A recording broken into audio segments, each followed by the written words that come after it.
Behind the scenes from the president's first State of the Union address, the first family was out in force as he set forth his agenda for Congress and the country last night. What was going through the commander-in-chief's mind before and after the speech? Joining me right now is the executive vice president of the Trump Organization and the president's son, Eric Trump. Eric, good to see you. Hey, Maria. How are you? Thank you so much for joining us. Your dad obviously did well last night. Your reaction? Unbelievable. I mean, that's it. He was in such a great mood. We spent time before. We spent time after. I was obviously honored to be there, but he did such an amazing job. It was positive. It was on tune. It focused on America, the things that we actually care about as citizens, putting America first again.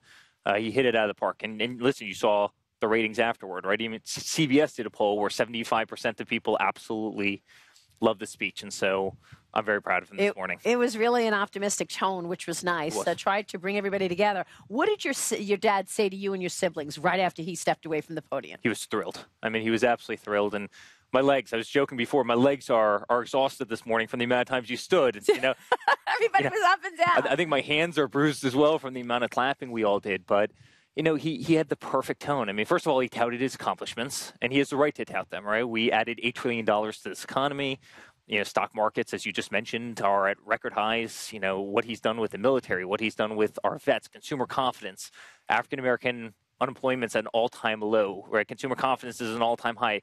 He's done so many incredible things in this first year. Tax reform, I mean, and you're starting to see it finally pay off, right? Yeah. And he's done so much great stuff. And then, he had a very optimistic look on the future. And, that optimistic view was really focused on putting America first again and securing this nation, making us safe, but focusing on our country, which, quite frankly, hasn't been the focus for many years. I'm glad that he talked about other things in addition to economic policy, because we know that the economic policy has worked. Yeah. We see the numbers in terms of economic growth, but the foreign policy decisions that he's made have also been very positive. Sure. And you think about ISIS, which was such a scary thing 1 year ago, yeah. And here we are watching them on the run. Now, your sister posted a video, Ivanka, on Instagram of all of the Trump children having dinner right before the address. What was the mood right before he took that podium? Well, it's funny. Ivanka's child was on her lap, and he was putting the monster truck in the soup. So we were having a good time. It was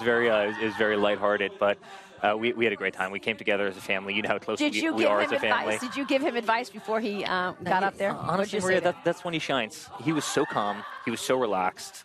That was his moment, and I knew he'd knock it out of the park. I mean, that's really when he shines. And quite frankly, it should be an easy one, right? Not that giving the State of the Union is ever easy, but he's got a good story to tell. He has such a great story to tell. And, looking around the room, and I was really studying body language last night, you're looking at all the Democrats. I mean, they're worried. I mean, they're worried. Everything that he said he would do, he's done. The economy is far better off than anybody could have ever imagined. People's 401ks are through the roof. Jobs are coming back to this country. Companies are investing in this country again. I mean, all the things that matter for this prosperity of this nation. They don't have leaders. They don't have a message.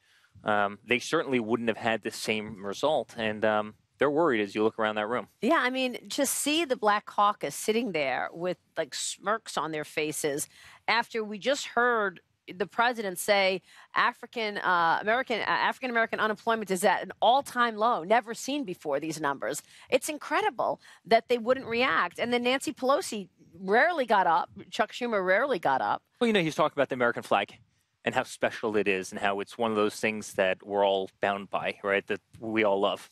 Not a single Democrat stood, and that's horrible. He talked about "In God We Trust," one of the great mottos of this country. Not a single Democrat stood. I mean, he talked about Apple bringing $350 billion back into the country. No one stood. Like, who is against these things? I mean, exactly. Who's against job creation? And by the way, if you're against those things, you're not going to win. Meaning, you're just not going to win as a party if you're against those fundamental principles of this country. Things that are so great for this country is that everybody's united behind. Let me ask you about this FISA memo, because after the State of the Union, the president was caught on a hot mic telling one Republican lawmaker about releasing the classified memos which allegedly disclose FBI abuses. Listen to this. Let's release the memo. Oh, yeah. Oh, don't worry. 100%. Can you imagine? Yes, sir. Last year, he'd be too angry. Has he spoken about this with you? Has he made a decision in terms of releasing this memo? He hasn't, but I don't think that's anything he wouldn't have told you or anybody else in the world. I mean, I think some of the abuses out there we're starting to see are disgusting. I think the Russia narrative that the Democrats placed, because quite frankly they were embarrassed by losing so badly, I think it's totally turning on their heads. I mean, it's coming back to absolutely haunt them. And I think some of the abuses that have taken place, we're clearly seeing are horrendous. And I think the American people deserve a lot better. So I hope the memo gets released. I trust it will be released. He'll ultimately make that decision. It sounds like he's going to release it. I'm happy to say on this program, we knew right from the get-go in terms of this Russia narrative, and talked about, obviously, the collusion between Russia and the Democrats is pretty obvious. And Maria, I've been on the show no less than 100 times saying exactly that. There is zero Russian collusion on our end. And how do I know? Because I was there. Right.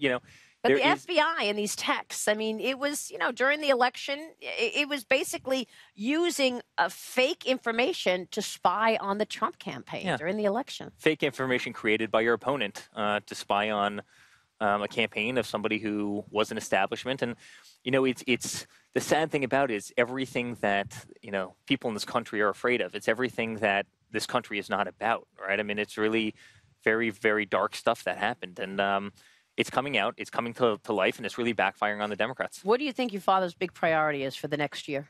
Infrastructure. Infrastructure. First of all, he's a builder. There's no better builder. Right. He'll do a great job, and I think it's one thing that everybody can unite behind. People want infrastructure, not just the traditional roads and bridges, but also IT infrastructure and the things that keep us competitive as a nation. I think that'll be a very high priority of his. Obviously, immigration is, right? I mean, you've got to solve that problem. It's a very costly problem. It's a very dangerous problem.